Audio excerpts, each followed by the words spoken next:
Was the end of the world caused by humans, or aliens, or something, already living among us, hidden in plain sight? The story begins on Christmas Eve. The streets are glowing with lights, and everyone is busy decorating their homes. Inside one cozy house, we meet Manel, visiting his elder sister with his wife. Manel is laughing and playing with his little nephew. Everything seems warm and joyful. As the night deepens, Manel prepares to head home. After tucking his nephew into bed and saying goodbye to his sister, he gets in the car. His wife is driving.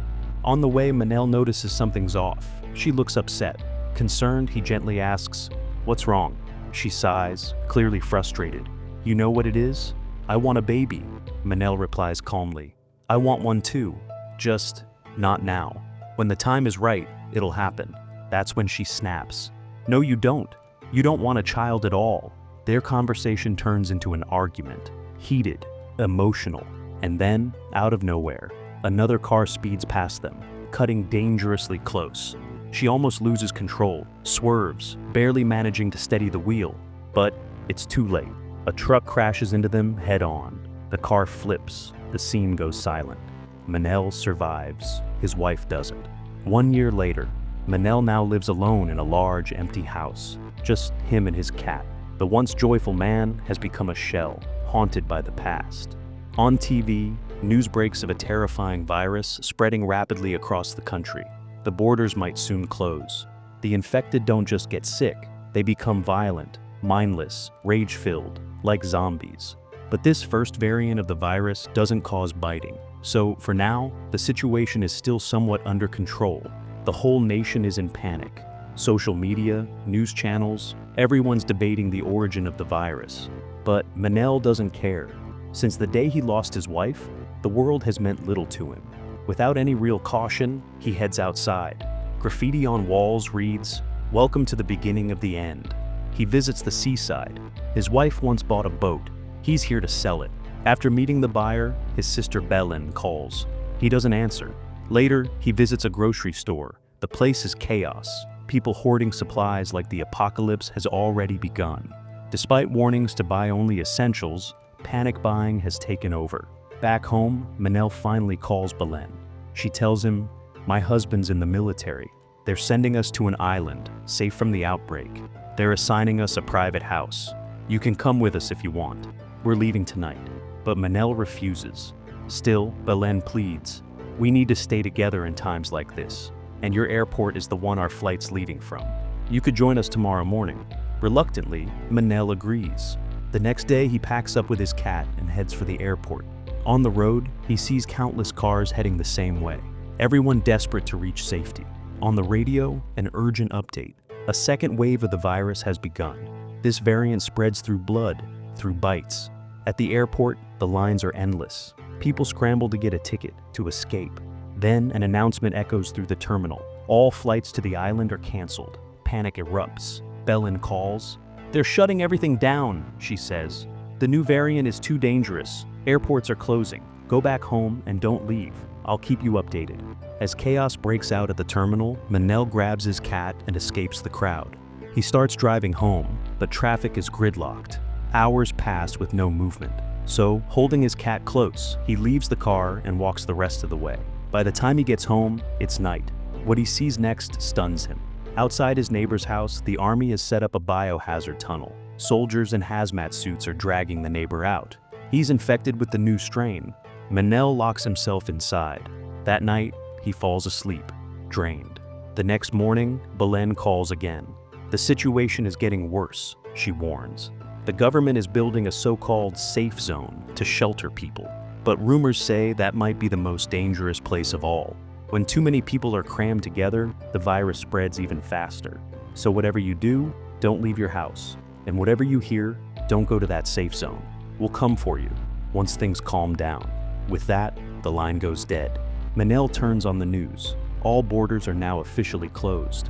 On his phone, horrifying videos are going viral. Footage of how the virus is spreading, how new variants are mutating, and how to protect yourself. A heavy sense of dread sinks into Manel. He whispers to himself, "What is happening to this country?" Suddenly, an emergency alert blares on every screen and device. All markets will be closed shortly. Everyone must stay indoors. Panicked, Manel rushes out to buy supplies, but by the time he reaches the store, it's already chaos. Shelves are empty. People are grabbing things out of each other's hands and running away. Manel manages to grab a few items, stuffs them into his bag, and steps outside. That's when he sees it. An infected man lunges at a police officer. Without hesitation, Manel grabs a metal rod and runs to help. But the infected man notices him and charges. Manel tries to run. Bang! A shot rings out. The officer fires and the infected collapses. Manel runs to the wounded officer, who says weakly, "I've been bitten. Please, stay back." As Manel steps away, the officer pulls out his gun and shoots himself in the head to protect others. Shaken, Manel returns home and reinforces his doors, locking them, barricading them with rods and chains. No one's getting in.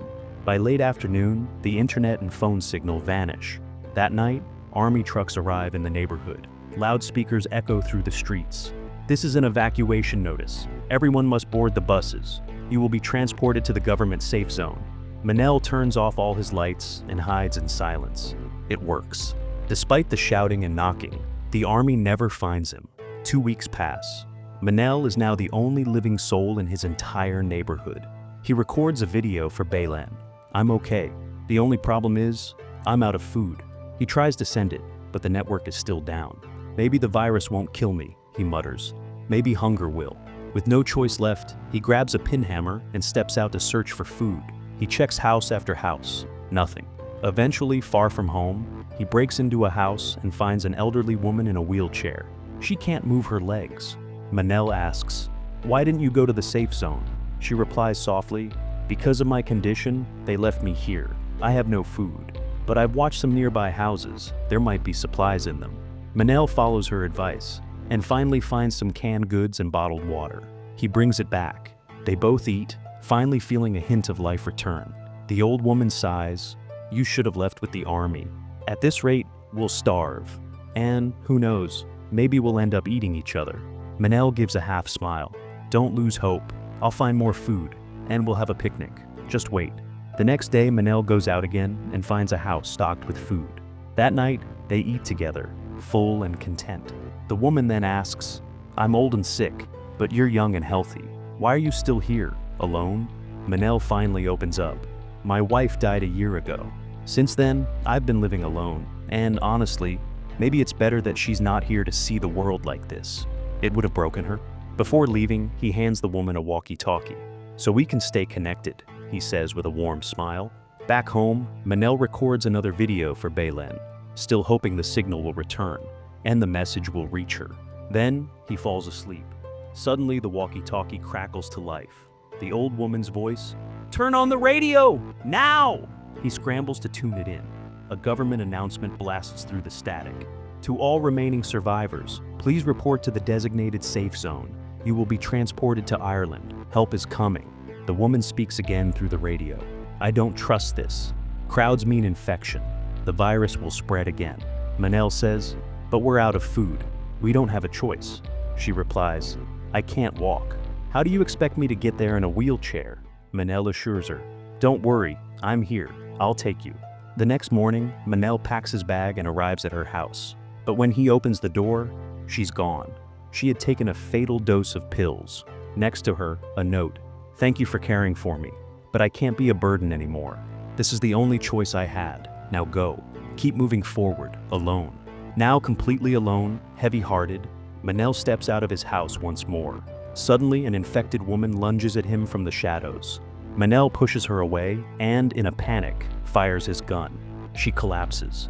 Shaken, Manel regrets what he had to do. That night, he records another message for Baylan. "The infected are on the streets now. I can't wait anymore. I can't just sit here hoping you'll come get me. I'm going on my own." He sets out toward the government's designated safe zone, where survivors are supposed to be evacuated to a secure island, but the roads are blocked. He finds an abandoned motorbike and rides through a dense forest. Behind him, dozens of infected. They don't just walk, they chase like rabid animals. Manel rides harder, breath shaking, heart pounding. Eventually, he reaches the camping zone, but it's too late. Bodies. Only bodies everywhere. Those who had waited for rescue and died trying. His bike crashes into a corpse. He falls, and the cat carrier is flung from the seat. The bike won't restart. With the cat in his arms, Manel starts walking again, through the forest. The infected are still behind him. He finds a shipping warehouse by the coast and locks himself inside. The infected pound at the doors, but he escapes through a back exit. That's when he sees it, a small boat by the docks. But its deck is smeared with blood. He hears a noise from the cabin. Gun ready, he opens the door and freezes. A little boy turned zombie. Manel whispers, "If it were an adult, I could have done it. But a child?" He lowers the gun, steps back, and takes a small lifeboat instead. Out at sea, he sends another message to Baylen. "You were right, sis. Even the safe zone was a nightmare. Many are dead.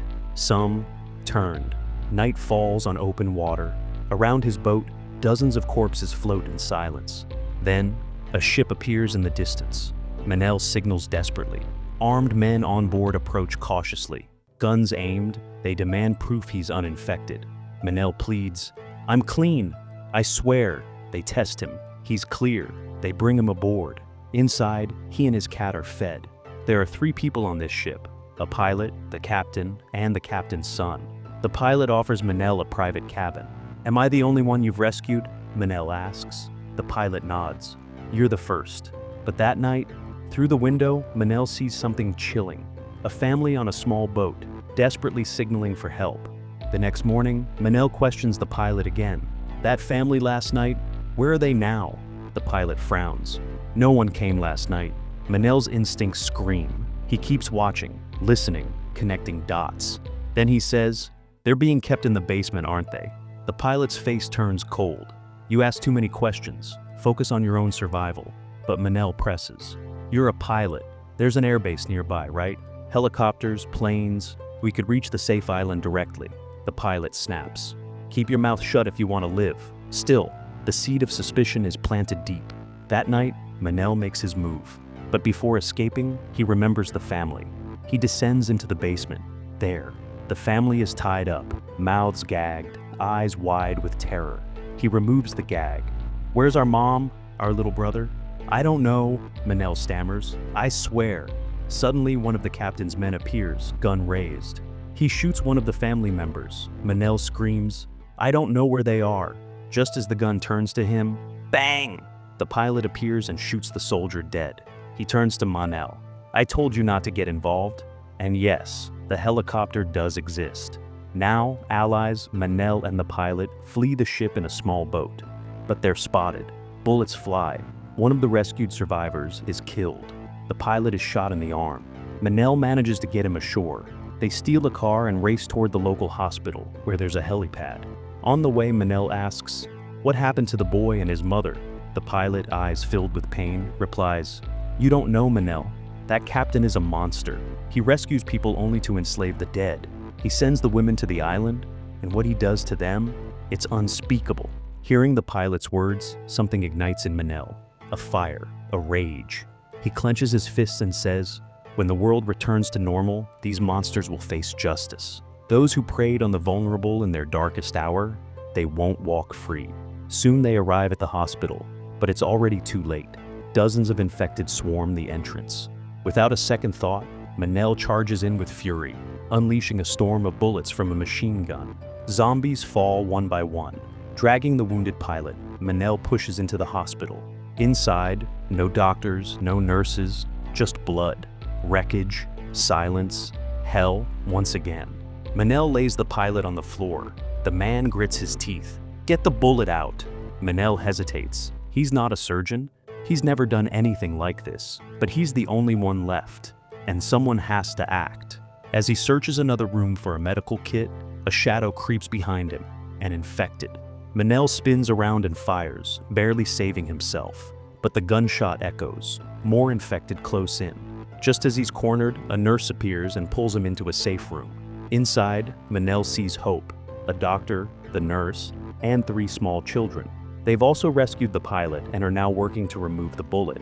The nurse returns, smiling softly. "He's going to be okay." Manel asks, "That man, he's a pilot. Is there a helicopter here at this hospital?" She nods. "Yes, but it's in the basement hangar. It's swarming down there. Getting to it is almost suicide." Manel walks off silently. to the one place he's been avoiding, the ward where his wife died. He stands in the hallway, places his forehead against the wall, and whispers, trembling, "Forgive me. I know you wanted a child. I just asked for time, but I never knew you'd leave me so soon." As he heads back up, his phone buzzes. Signal is back. Messages pour in. One stands out. A video from Belen. She smiles, tearfully joyful. "We made it to the island. It's beautiful here. The kids are playing, everyone's happy." Before Manel can reply, gunshots. The hospital is under attack. A gang has broken in, searching for food. Manel sees their faces, the captain, his crew, the monsters from the ship. He races downstairs. "They're here!" he shouts. "We need to reach the helipad before they do." Dodging the infected, they navigate through corridors toward the rooftop. Suddenly, a zombie bites the doctor. Manel kills the creature instantly. The doctor, trembling, mutters, "I've been infected, haven't I?" He turns to the nurse. "Take care of the children. I won't be coming with you." He walks back inside, ready to fight, ready to fall. Manel now leads the group. They reach the stairwell, nearly to the rooftop. He sees old riot barricades and tires piled below. An idea sparks. He builds a makeshift shield wall, placing everyone inside, but one tire won't move. When he yanks it, a loud burst echoes across the hospital. It draws the infected like a magnet. They pound against the barricade, but can't get in. Not yet. Then, they start climbing. Manel grabs an axe and swings with everything he has. One after another. Blood, screams, chaos. The nurse seizes the moment. She grabs the children and runs. They reach the helipad. The pilot, barely holding on, makes it up too. But the helicopter won't start. Then, the infected break through. Just when all hope seems lost, Manel returns. Axe in one hand, fire in his eyes. He fights like a madman. Gunshots ring again. The gang has arrived. They want the helicopter. Weapons drawn. Manel and the pilot lock eyes. A silent signal. One final plan. Manel smashes the gate open, flooding the roof with infected. The gang is overwhelmed, caught in a war between bullets and monsters. And then, the helicopter roars to life. The nurse throws down the ladder. Manel runs, fights, climbs. With one hand slashing and the other holding the rope, he pulls himself aboard, bleeding, broken, but alive. He smiles through the pain, tears rolling down his face. He calls Belen. "Sis, I made it. I'm landing on the island. I'm finally coming home." But Belen's voice trembles. "Brother, don't. The virus. It's here too. The island. It's not safe anymore." The call cuts. Silence. But Manel doesn't stop. He looks ahead, eyes burning with purpose. "Then I'll save them, no matter what." As the helicopter descends, a lone man prepares to face the apocalypse. One last time.